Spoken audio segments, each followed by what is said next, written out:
തിരക്കേറിയ ജീവിതത്തിനിടയിൽ നിന്ന് ഞാൻ സമാധാനം തേടുകയാണ്. അതെ, a moment to nourish my soul. ആരോഗ്യത്തിനൊപ്പം സൗന്ദര്യവും. സമഗ്രമായ ആരോഗ്യത്തിൻ്റെയും സൗന്ദര്യത്തിൻ്റെയും പുതിയ തുടക്കത്തിനായി മട്ടാഞ്ചേരിയിൽ സ്ഥിതി ചെയ്യുന്ന ആയുർസ്പർശ് ആയുർവേദ ഹോസ്പിറ്റൽ നിങ്ങളേവരെയും സ്വാഗതം ചെയ്യുന്നു.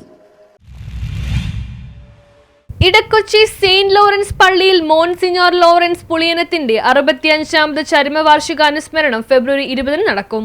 അതിരൂപദാനവും ചരിത്രപ്രസിദ്ധവുമായ ഇടക്കൊച്ചി സെയിന്റ് ലോറൻസ് പള്ളിയിൽ പാവങ്ങളുടെ അപ്പോസ്തലൻ എന്നറിയപ്പെടുന്ന നാനാജാതി മതസ്ഥരുടെ അത്താണിയായ ദേവദാസൻ മോൺസിഞ്ഞോർ ലോറൻസ് പുളിയനത്തിന്റെ 65ാം ചരമവാർഷിക അനുസ്മരണം വിപുലമായ പരിപാടികളോടെ 2026 ഫെബ്രുവരി 19, 20 എന്നീ തീയതികൾ നടത്തപ്പെടും. 450 പരം വർഷത്തെ ചരിത്ര പാരമ്പര്യമുള്ള കൊച്ചി രൂപതയുടെ പ്രഥമ ദേവദാസനാണ് മോൺസിഞ്ഞോർ ലോറൻസ് പുളിയനത്ത്. 1898 ഓഗസ്റ്റ് 8 മുണ്ടംവേലിൽ ജനിച്ച ഇദ്ദേഹം 1926 ശ്രീലങ്കയിലെ കാന്റി പേപ്പർ സെമിനാരിയിൽ വെച്ച് ദൈവിക പട്ടം സ്വീകരിച്ചു. കാന്റി സെമിനാരിയിലെ ആദ്യ ഡോക്ടറേറ്റ് ബിരുദധാരികളിൽ ഒരാളായിരുന്നു ലോറൻസ് പുളിയനത്ത്. ഒരു 65 വർഷം മുമ്പ് മരിച്ചുപോയ ഒരു വൈദികന്റെ പേരിൽ ഒരു 10,000 ഓരോ വർഷം കഴിയുമ്പോഴും ഒരുമിച്ച് കൂടുന്നു. അത് വലിയൊരു അത്ഭുതം തന്നെയാണ്. കൊച്ചി തന്നെ ഒത്തിരിയേറെ അച്ഛന്മാര് മരിച്ചുപോയിട്ടുണ്ട്. പക്ഷേ ഈ ഒരു ലോറൻസ് പുളിയനത്ത് അച്ഛന്റെ ഒരു ചരമവാർഷിക ദിനം വരാനായിട്ട് ഒരു 30,000-40,000 പേരൊക്കെ ആ ദിവസം കടന്നു വരുന്നത് തന്നെ അതൊരു വിശുദ്ധനായിട്ട് ജീവിച്ചു എന്നുള്ളതിന്റെ വലിയൊരു തെളിവായിട്ട് നമുക്ക് മനസ്സിലാക്കാൻ പറ്റുന്ന കാര്യമാണ്. ഇപ്പോൾ നമ്മൾ ഡിസംബർ മാസത്തിൽ തന്നെ ഇതിന്റെ കമ്മിറ്റി രൂപീകരണങ്ങളൊക്കെ ആരംഭിച്ചു.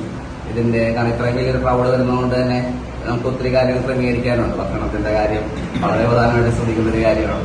അതുപോലെ അന്നത്തെ ദിവസത്തെ തിരുക്കർമ്മങ്ങളുടെ കാര്യങ്ങൾ, വരുന്ന ആൾക്കാരുടെ അവർക്ക് കൊടുക്കേണ്ട ഒത്തിരിയേറെ പ്രാർത്ഥനാപരമായ കാര്യങ്ങളും അവരുടെ സേഫ്റ്റിയോട് ബന്ധപ്പെട്ട കാര്യങ്ങളും അങ്ങനെയുള്ള കുറെ കാര്യങ്ങളൊക്കെ ഉണ്ട്.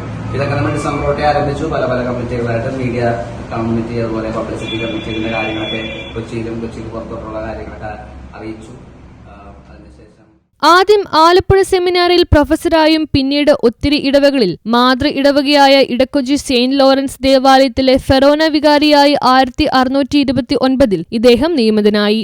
1961 ഫെബ്രുവരി 20 മരിക്കുന്നതുവരെ നീണ്ട 32 വർഷങ്ങൾ ഇടക്കൊച്ചി സെയിന്റ് ലോറൻസ് ഫെറോന വികാരിയായി സേവനമനുഷ്ഠിച്ചു. ഇദ്ദേഹം തത്വശാസ്ത്രത്തിലും ദൈവശാസ്ത്രത്തിലും കാനോൺ നിയമത്തിലും അഗാധ പണ്ഡിതനായിരുന്നു. നിരവധി വൈദിക മേലധ്യക്ഷന്മാരും വൈദിക ശ്രേഷ്ഠരും ഇദ്ദേഹത്തിൽ നിന്നും ഉപദേശങ്ങളും മാർഗനിർദ്ദേശങ്ങളും തേടിയിരുന്നു. ദരിദ്രരോടും അവശരോടുമൊക്കെ കാരുണ്യത്തോടെ പെരുമാറുകയും അകമഴിഞ്ഞ് സഹായിക്കുകയും ചെയ്തിരുന്ന ലോറൻസ് പുളിയനത്ത് പാവങ്ങളുടെ അപ്പോസ്തലൻ എന്ന പേരിലാണ് അറിയപ്പെട്ടിരുന്നത്. ഇദ്ദേഹത്തിന്റെ സഭ സേവനങ്ങളെയും കഴിവുകളെയും പരിഗണിച്ച് 1951 പരിശുദ്ധ സിംഹാസനം മോൺസിഞ്ഞോർ പദവി നൽകി ഇദ്ദേഹത്തെ ആദരിച്ചു. ജാതിമത ഭേദമന്യേ ഏവരും ദൈവമക്കളായി കണ്ടുകൊണ്ട് അവരെ സഹായിക്കുകയും ശുശ്രൂഷ ചെയ്യുവാനും അവരുടെ പ്രശ്നങ്ങളിൽ ഇടപെടുവാനും പ്രത്യേക താല്പര്യം കാണിച്ച് മഹാമനസ്കതയാണ് അദ്ദേഹത്തിന്റേത്.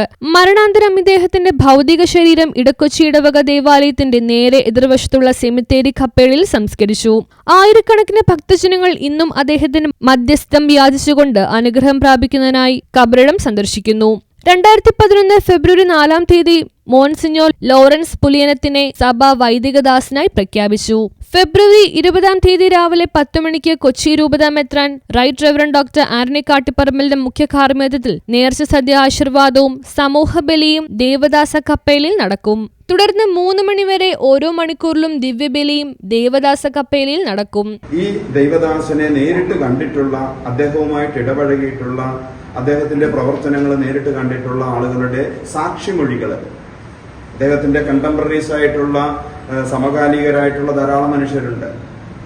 ആ തലമുറയിലുള്ള എല്ലാവരെയും സാക്ഷിമൊഴി എടുത്തു. അവരെല്ലാവരും ഇദ്ദേഹം ഒരു വിശുദ്ധനായിരുന്നു, അദ്ദേഹത്തിന്റെ ആ സൽകീർത്തി, അദ്ദേഹത്തിന്റെ ആ സൽപ്രവർത്തികൾ, അദ്ദേഹത്തിന്റെ ആ പാവങ്ങളോടുള്ള അനുകമ്പ, എല്ലാവരോടും ഒന്നുമില്ലെങ്കിലും അനുഗ്രഹിച്ചു വിടുമ്പോൾ ആ അനുഗ്രഹം തന്നെ അവർക്ക് വലിയൊരു അത്ഭുതമായിട്ട് മാറുന്ന രീതിയിലുള്ള വർത്തമാനം, ആ സാക്ഷ്യമൊക്കെ എടുത്തു. അങ്ങനെ ആ സാക്ഷിമൊഴികൾ എടുത്തു. ഇനി അടുത്ത പ്രോസസ്സ് എന്ന് പറയുന്നത് വിശുദ്ധ പദവിയിലേക്ക് അദ്ദേഹത്തിന്റെ കുഴിമാടം തുറക്കലാണ്.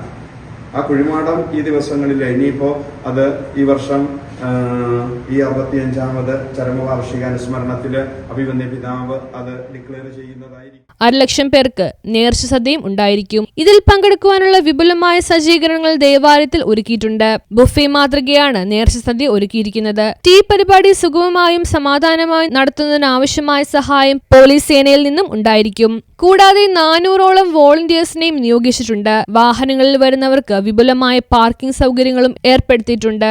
വൈകിട്ട് 5:30 ഇടക്കൊച്ചി സെന്റ് മേരീസ് പള്ളിയിൽ ദിവ്യബലിയും തുടർന്ന് ദേവദാസ കപ്പേളയിലേക്ക് റീത്ത് സമർപ്പണ റാലിയും നടത്തപ്പെടും. വൈകിട്ട് 7 മണിക്ക് ദേവദാസ ഹാളിൽ അനുസ്മരണ സമ്മേളനം നടത്തപ്പെടും. നേർച്ച സദ്യ ഉച്ചയ്ക്ക് 12:30 മുതൽ വൈകിട്ട് 10 മണി വരെ ഉണ്ടായിരിക്കും. വികാരി reverend doctor Mariyan Joseph Arakkal, സഹവികാരി father Arun Mathew Thaipparambil, general convener Xavier Pallipparambil, joint convener Jenson Rosario, media and publicity convener Bino George എന്നിവർ വാർത്താ സമ്മേളനത്തിൽ പങ്കെടുത്തു.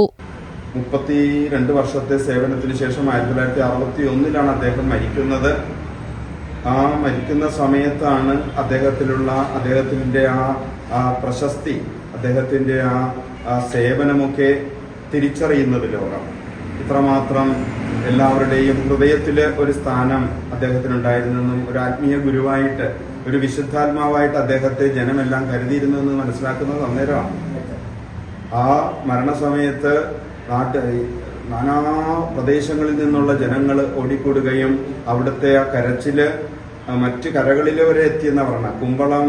കുമ്പളങ്ങി ഇങ്ങനെയുള്ള കരകളിൽ പോലും എത്തിയെന്നാ പറയുന്നത്. അത്രമാത്രം ഒരു ദുഃഖ വെള്ളിയാഴ്ചയുടെ ഒരു പ്രതീതിയായിരുന്നു ശരിക്കും പറഞ്ഞാൽ.